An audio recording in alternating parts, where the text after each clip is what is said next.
What is up, YouTube? Johnny B here again today, and we are finally back with the Fiesta ST. It's taken forever, I swear. I know you guys have been asking where are the Fiesta videos, where are the update videos, and pretty much we've just been waiting on parts for the FRS and waiting on parts for the Fiesta ST. And it's something that we didn't really plan because, for example, the last things that we were waiting on this was the intake and the fueling, but both of them were having issues with shipping and it just took forever. The intake finally got here today, and that was just after 3 months of waiting just to get the intake. This is a version 2, but I mean, I guess that's what happens when you order a pre-production intake. This was on pre-order, they hadn't made them yet. This is the version 2 that they were gonna make. They're the only company that makes the intake go into the cowl, or like by like where the filter for your cabin is at. And it lets you hear a lot of the turbo noises, and it's much shorter. It removes itself from the area where we put the oil cooler. So that's why we put the oil cooler there, because normally your factory one goes there. So it's finally here. The fueling is still not here, but at least we can turn on the car and run it with the intake, because we needed the MAF sensor and all the lines and stuff like that. So the day is here, and let's go ahead and install it. All right, so to start the install, you want to know where everything goes. So the 2JR intake has 2 ports, just like your factory one. And if you look right over here in this area, you have this one that's like a breather for the head, and goes into your intake right there. And then you have this one, which is kind of like a vacuum slash boost pressure line. So that one is going to go connected into here as well. So the kit comes with these two. So this is like a little fitting with a bigger hose, which is going to fit here where the head goes. And then we have a hose that goes along with it. Let me just show you the hose. And then from this hose, we connect it here, and then it goes to the 2JR intake on this side. So pretty much what we're doing is just extending all the lines to reach way over there, whereas the intake would normally be in this area. It's behind the engine now. And then as regards for this other piece, they give you like a little piece of aluminum that you just go ahead and slide in, and you can pretty much clamp it on like the factory stuff. So from here, they gave us some other line, which is this one right here. That's gonna go over it, and that's gonna go from there to this part of the intake. So effectively, we're gonna be using the same ports as the OEM one. We're just extending the lines.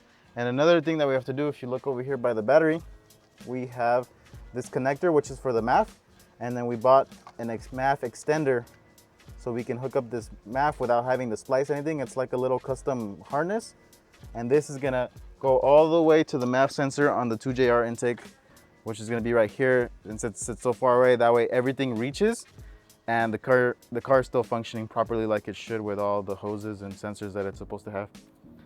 So to install it, it goes in there. So let's go ahead and figure that out.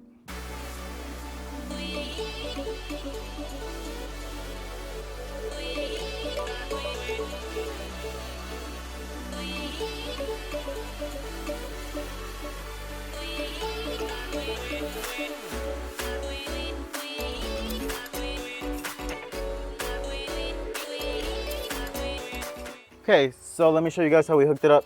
You guys remember I showed you guys this piece, which is supposed to replace that, but it comes out at a really weird angle, and then the hose would have to either do like a U shape here, which would just look ugly first of all, but to be able to go from here and reach all the way back here when the pipe connection is on this side, we would have to route it around this way and route it somewhere through here, and there's just no space, especially with our catch can.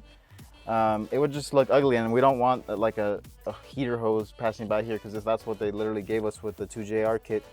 So what I ended up doing is I didn't use this. I used the factory one, which has like a nice little U shape, and then I just cut the end off and I put the hose to that. I'm gonna need to buy some clamps because this kit did not provide clamps, so I'm gonna go ahead and clamp it down with some clamps later on. And then as you can see, we routed that heater hose through the back, zip tied it to some stuff to make sure it's fine. It goes underneath, like right by the firewall. It does a little U-turn, and it comes up right here. If you guys want to, if you can see in there, it's a little dark, but it loops around, like it does a little U-shape here, and it connects straight to there. So that's how we found was going to be way cleaner than having that big old hose just through the engine bay was not something nice. So I just wanted to kind of get it out of the way, hide it like we did back there, And then obviously the cowl is going to be in this area covering all that stuff, so you can't even see all that for the AC and the vents and stuff here. This is going to be covered up as well. We're going to have to cut a hole in it, and this is probably all you're going to see of the intake, because this is going to be hidden behind there, which is going to be giving us some awesome noises because it's like really close in the cabin. So when the turbo starts to spool, you're going to hear the spooling noises inside, which is what we wanted.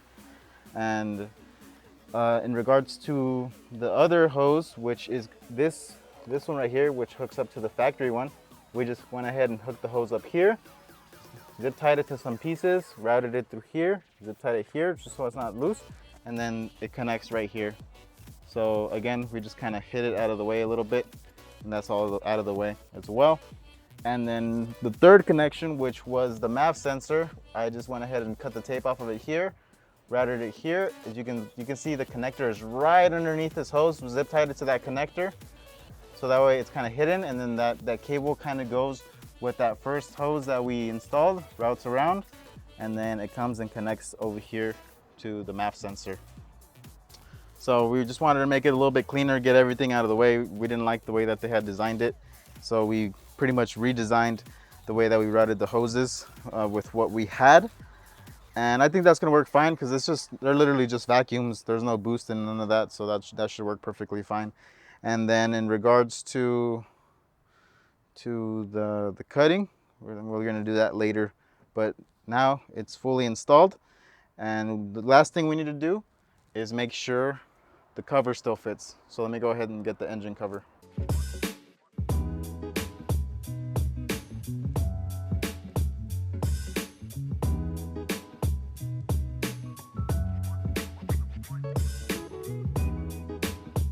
All right, so there is the 2JR intake installed.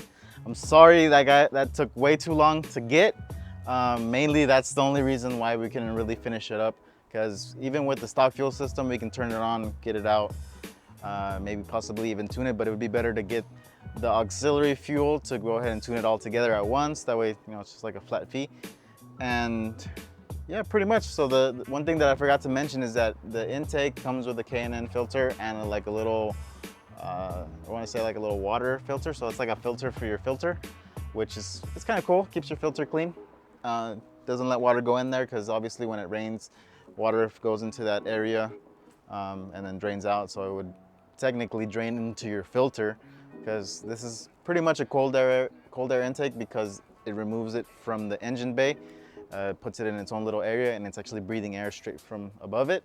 So it's awesome. It'll help with a little bit cooler temperatures, and it'll have some nice turbo spool noises, which is why we wanted it, which is why we waited so long. We could have just bought any other intake, but we wanted their new model that was coming out, and we just had to pay the price of waiting 3 months for it, which kind of sucks.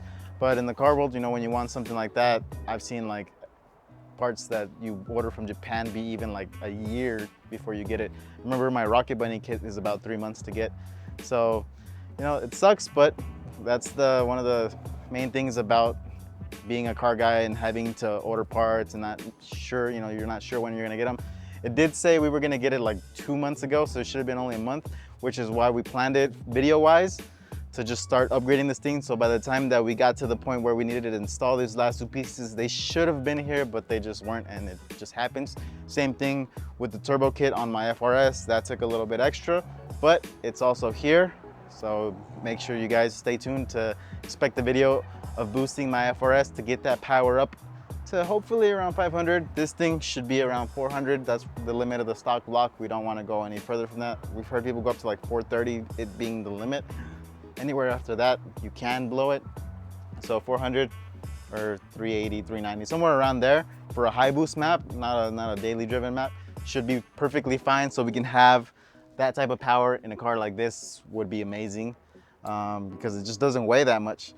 The actual engine cover actually fit perfectly, even though we did all those little modifications to the hoses and stuff. And awesome. So now, next video, we should hopefully be turning it on. I still need to put oil, I need to put antifreeze. We need to make sure the battery's charged up, because the car's been sitting on the lift for 3 months, pretty much that whole time that we've been waiting. So I haven't even been able to use the lift apart from, you know, working on this car. We got to put the front end back together because we have the bumper off, headlights, little things like that. So hopefully in the next video we should be doing that, and we should be installing another mod which is going to be for tuning, so stay tuned for that. And then after that we should get it tuned. So I'm planning on getting the FRS and this Fiesta tuned at the same time. Hopefully it works out. Hopefully we can get them running properly. We can drive it, but at like low throttle, not pushing it at all. So that's the end of the video, guys. I hope you guys enjoyed, and as always, you guys have a great day.